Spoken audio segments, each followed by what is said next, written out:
Today is March 20th, 2024. My name is Melissa Ackerman, and I will be interviewing Igor Alterman as part of the Dallas Jewish Community Israel Mission testimony. Hi, Igor. How are you doing today? Good. How are you doing? Great. Can you tell me about the agency you work for and your position?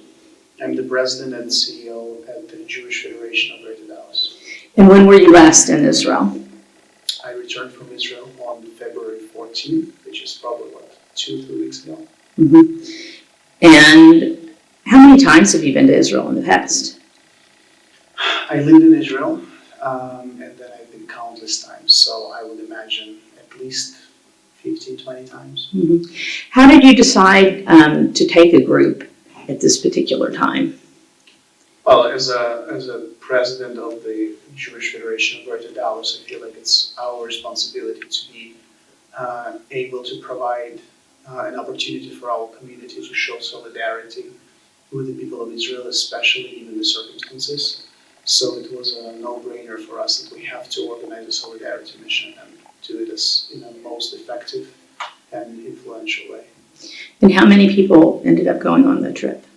We had 48 people. We had 50 people sign up and 48 that eventually went, which marked to be the largest delegation solidarity mission from the United States since October 7th.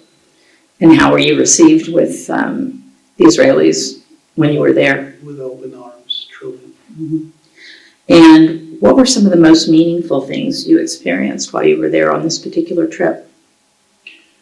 Look, it was a very unique trip. It was not anything that we have experienced or I have experienced before.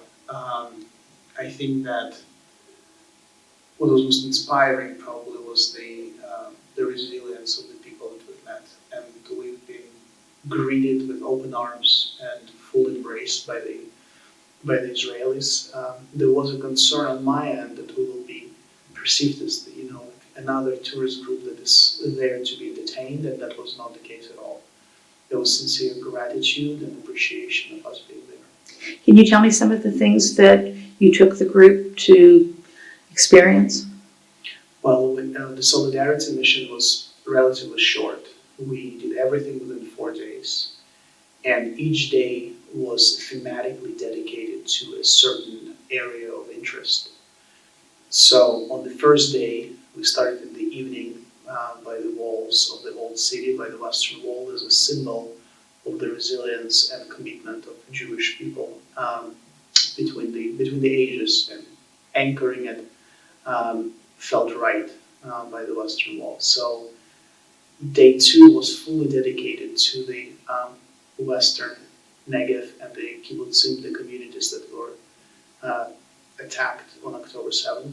So we visited we visited Kfar Aza, we visited the site of the Nova Music Festival that was attacked, we visited Car Cemetery, and we also visited a kibbutz that has become a partner to the Dallas Jewish community for at least the next 3 years, that will help to rebuild in partnership with the Jewish agents. The next day was fully dedicated to the impact of the Federation system at large, and the Dallas Federation in particular, as part of our emergency campaign to assist Israel. So we visited agencies that have been supported by the people of Dallas to see the work that they're doing on the ground. The last day was dedicated to the hostages. So we visited Hostage Square, the headquarters, the hostage forum, and missing people, and we made sure that we've heard directly from the family members of the people and pay tribute to those who have fallen. What is a car cemetery? Car Cemetery is a very impactful site. It's basically, after the attack, there were a lot of people killed on the roads. Because the music festival was also attacked, there was a big parking lot there. So Car Cemetery is 3 sites, distinct sites, where all of the cars of the murdered people were brought in by Israel, because they don't really know what to do with it. And the reason they don't know what to do with it, because there are human remains in some. And by Jewish tradition, you cannot just dispose of it. It has to be buried. And given that many cars were burned, that the temperatures were so high that it's still to be determined if they can identify who the ashes are for. So they're preserving the sites and preserving the cars for now. And when you're there, you just see hundreds and hundreds and hundreds of cars just stacked on each other. It's a pretty devastating view. But were most of the participants experienced travelers to Israel? Had they been many times? This particular mission was designed for the leadership. We wanted to make sure that given the magnitude of the events, we needed to bring people that understand Israel, that have been there before, so the level of the conversation can be much deeper than a one-on-one. Mm-hmm. Did you have any other special experiences that you would want to talk about on here, or people that you met specifically? Well, look, the whole trip was a very special experience. Mm-hmm. On the last day, to close us off, we were fortunate enough for the President of Israel, Isaac Herzog, and the First Lady to greet the entire group.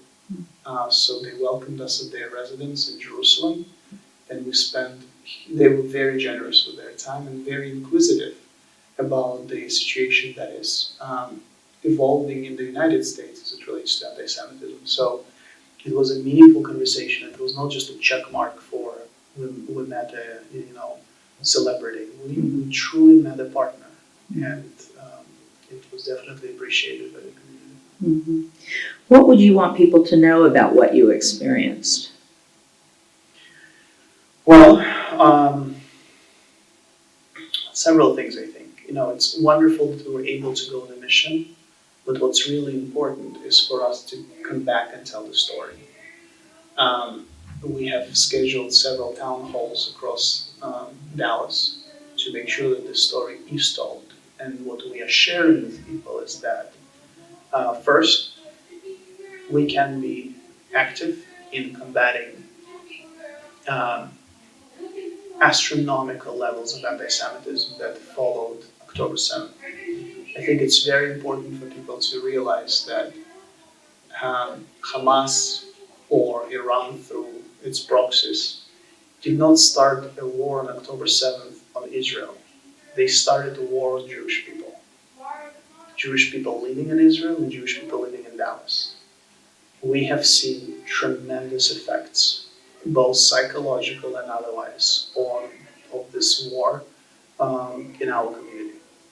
So we absolutely have to stay vigilant and we have to stay active. We cannot be just bystanders in this process. It's not a conflict that happens somewhere overseas and we just don't even affected by it. We are affected by it and we have a role to play, and we have to be upstanders in this regard and truly be mobilized to support Israel in this difficult moment, support the people of Israel in this difficult moment. And I think it's also important to just stay above the political division, because it may seem as if we're dragged into just some political back and forth. We have to stay above it, because the security of people who live in Israel should be prioritized. How are Israelis feeling about American level of support at this point? I can only tell you from what I've seen, and as I stated at the beginning of the interview, the level of embrace by the Israelis was so touching. They were deeply appreciative of our time there. They were deeply appreciative of us spending time in Israel, coming across the world for 3 days. So I feel like there is a definite sense of gratitude. Would you recommend other people go at this point? I would absolutely recommend not just go, but bring their friends. There is no reason not to go to Israel. There was no fear. Did any of the mission participants have any fears about going during that time? I'm sure there was anxiety, but I would say that for those who have been to Israel, once you land there, you see that things are very different on the ground than they're portrayed on the media.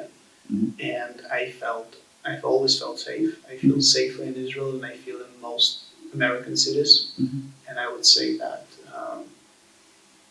despite obvious challenges that the country lives through, lives goes on. Restaurants are open and they need our help. What would you like to see happen based on your experiences?